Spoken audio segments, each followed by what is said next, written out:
morning. Senior Pride here.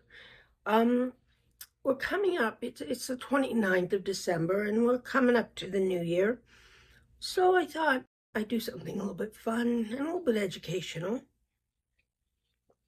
I thought I'd describe New Year celebrations, different times of the new year, etc., in different cultures around the world.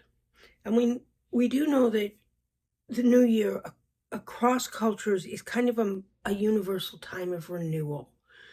It's a time when individuals and societies reflect on the past, set intentions for the future, and celebrate all of the possibilities ahead.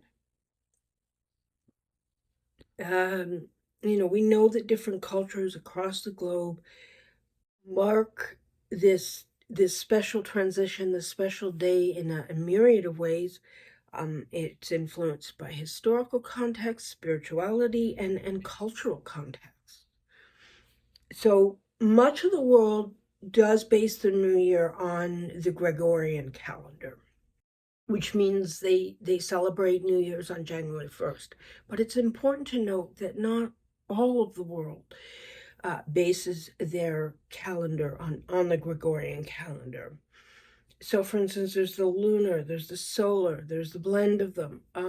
As a Jewish person, yes, I'm obviously living in Canada, and I base my New Year on the Gregorian calendar, but I also recognize that it is not the calendar that the Jewish people celebrate many of our holidays by.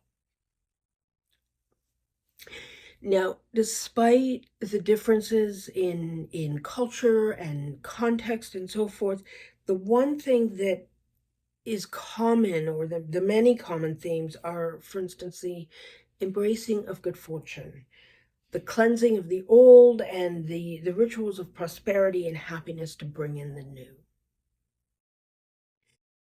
So there are many different cultural approaches. So we'll start with the Western New Year, which is based on the Gregorian calendar, as I said. And first of all, a little history here.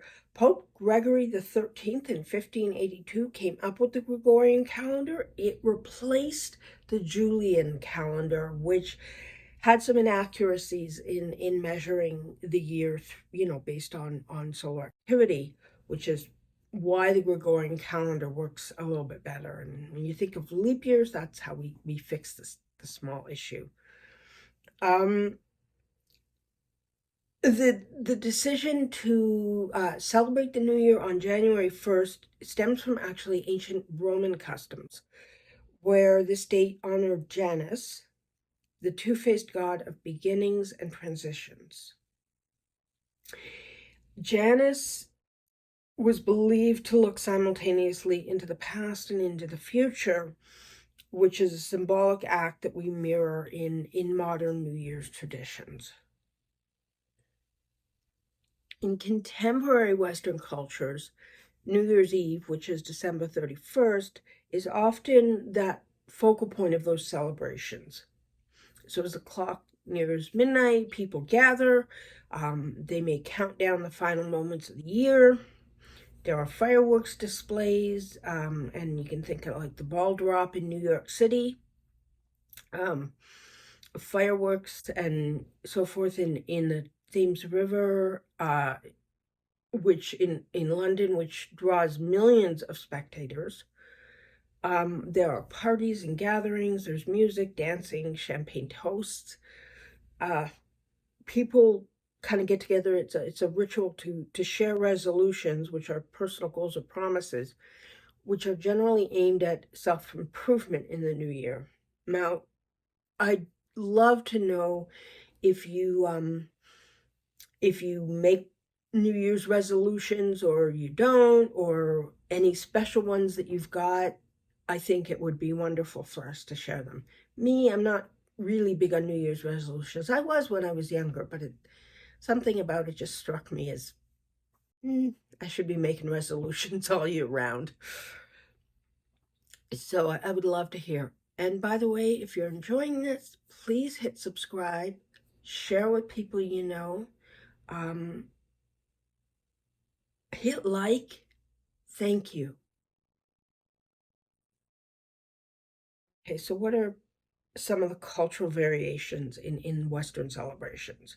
Well, for instance, in Scotland, and I hope I'm pronouncing this right, Hogmanay which is a term derived from Old French, marks the new year with distinct customs like first footing.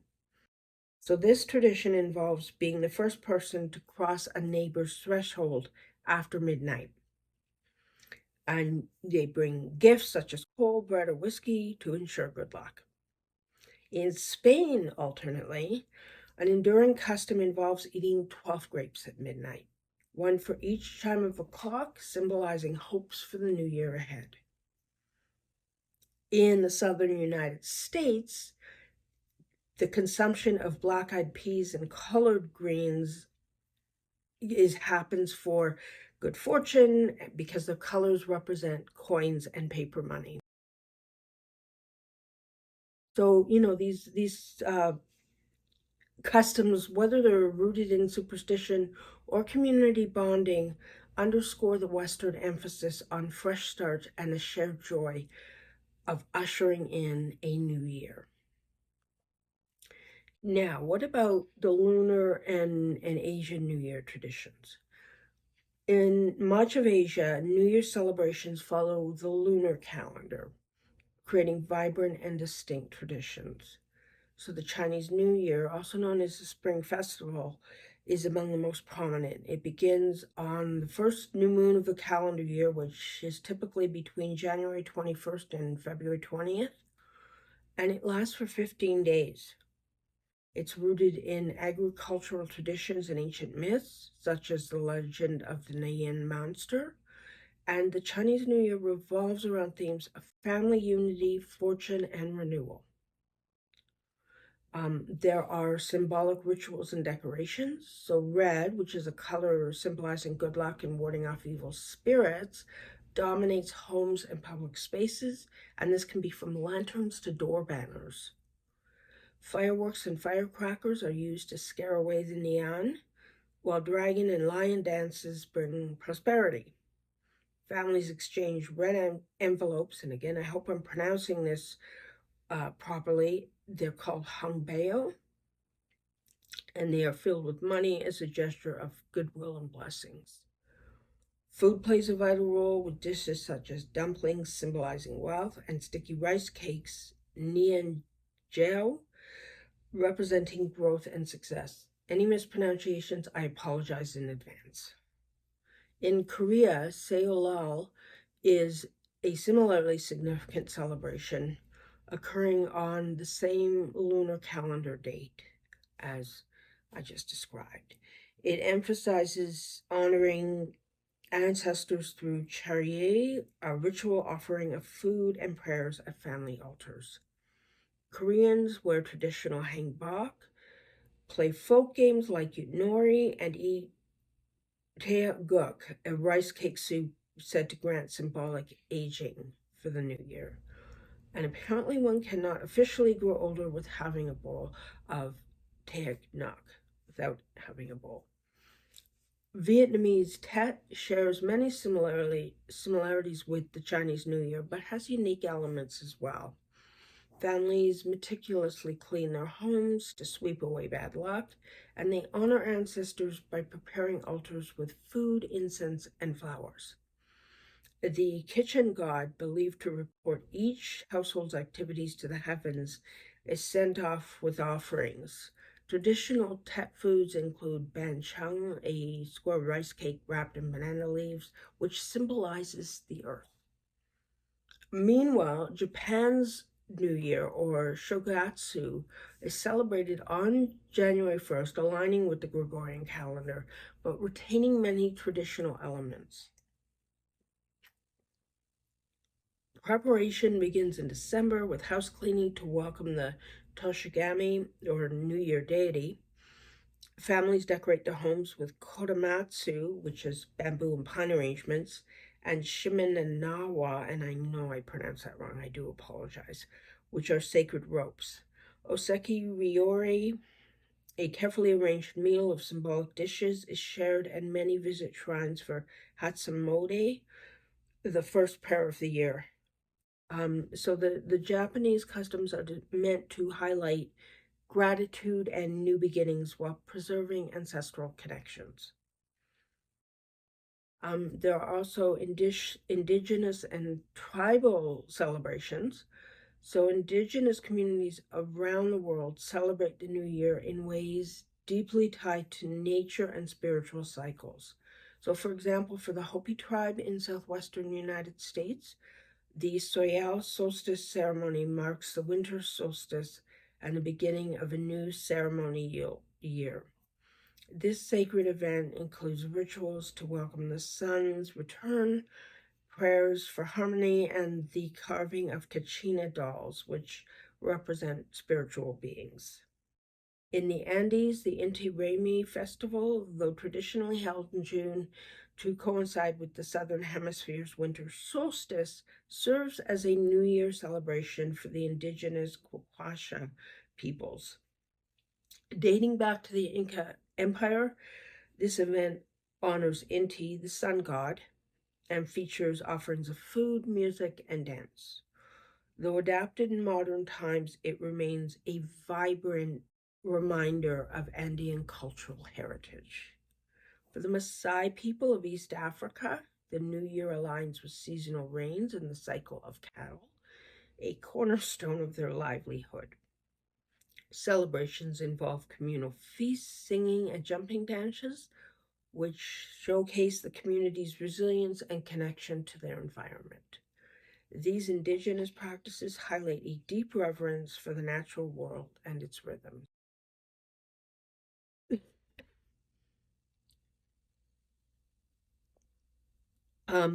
There are also, of course, Middle Eastern and South Asian New Year traditions. And in the Middle East and South Asia, New Year's celebrations often intersect with ancient traditions and religious observances. Nowruz, the Persian New Year, is one of the most enduring. It's celebrated on the spring equinox, and Nowruz originated in the Zoroastrianism, and I know I pronounced that wrong, and symbolizes renewal and light overcoming darkness. Preparations include house cleaning and setting the half-seen table, an arrangement of 7 symbolic items such as sabza, sprouted grains for rebirth, and senja, dried fruit, for love. Festivities include fire jumping and communal meals, and they emphasize togetherness. In parts of India, Diwali, the Festival of Lights, doubles as a New Year celebration for some communities. Observed in late autumn, Diwali marks the triumph of good over evil and the start of a financial year for merchants. Homes are lit with oil lamps, and rituals of worship, gifting, and feasting reinforce spiritual and familial bonds. The Islamic New Year, or Hijri, is more subdued, focusing on prayer and reflection. It marks the migration of the Prophet Muhammad from Mecca to Medina and occurs in the month of Muharram. Unlike other celebrations, the Islamic New Year lacks festive elements, reflecting its contemplative nature. African and Caribbean New Year celebrations are also very unique and very special. So in Ethiopia, Enkutatsh, or New Year, falls on September 11, according to the Ethiopian calendar. Rooted in the harvest season, it is a time of singing, dancing, and exchanging gifts, most notably flowers. Children go door to door performing traditional songs, while families share a meal of injera and stew. In the Caribbean, New Year's traditions are a blend of African, European, and indigenous influences.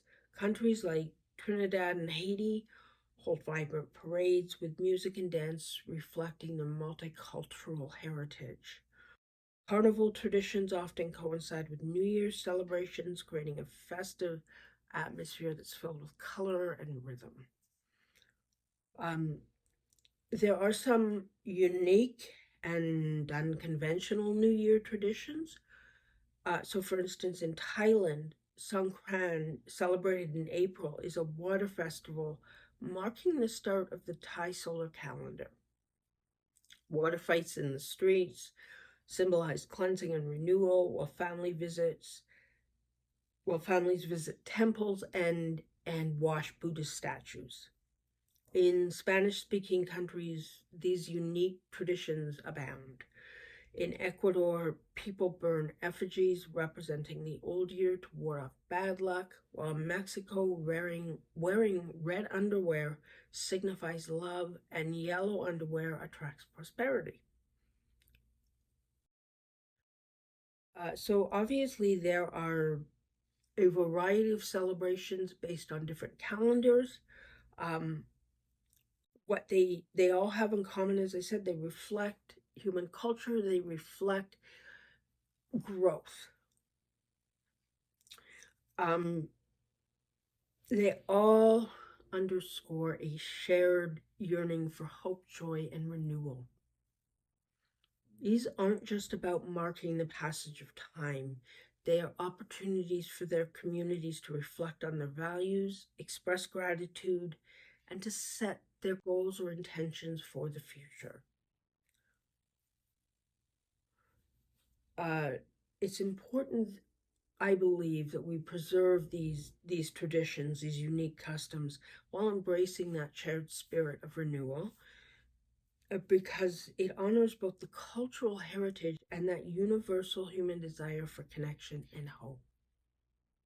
So it's not just a date on the calendar. It's a moment when the world comes together, when places, locations come together, and each culture contributes its own melody to the global symphony of celebration. And with that, I say, remember, to be senior is to be proud. Hugs.